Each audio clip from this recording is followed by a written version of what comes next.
Good day, beautiful people. So this is a story we hear all too often in Nova Scotia. This particular case, this is a building of 50 units, and a small flooding happened which knocked out the power for a handful of units, and that power's been out for 10 days, and the landlord has not been very chatty. And of course, many tenants are afraid of coming forward because they're on fixed term leases and they don't want to give the landlord a reason to kick them out. Now the landlord did tell them they should check their tenant insurance, which is good for their property if anything was damaged.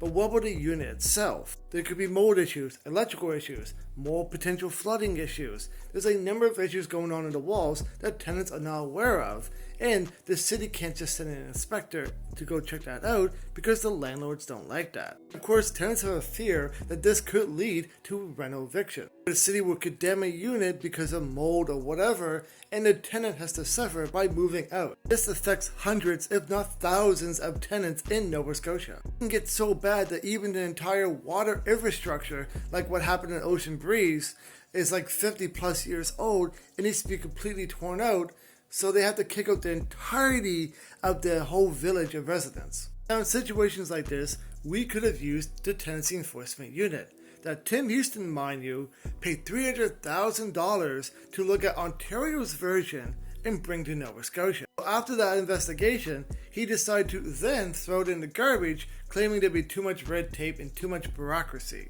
But thankfully, it's still floating around for those who want to check it out. I read over this 99-page document, and honestly, it's so easy to read, a kid could read it. It breaks things down so easy that you can see the objectives, the scopes, the guiding principles, the recommendations for staff and how much they would cost, even alternatives that you could consider in weighing the pros and cons to them. It even had the client journey and the roadmap it would take to get it off the ground. If they would have started this project back in May of 2023, it would have been done and running by March of 2024. Hell, they even had an engagement map and all interested parties. These guys provided all the information you needed just to pick it up and go with it. Hell, even Kevin Russell, the executive director of the Investment Property Owners of Nova Scotia, or IPONS, was on board for this and was disappointed when they threw it in the trash. Now we all know the housing stock in Nova Scotia is pretty old, especially the infrastructure. But what makes this worse is that when something like this happens, landlords evict the tenants because it's deemed unlivable. Once they repair it, they just rent out the place for twice or 3 times the amount, and that old tenant has to find somewhere else to live. And in a housing crisis with around 1% or less vacancy, that's pretty tough.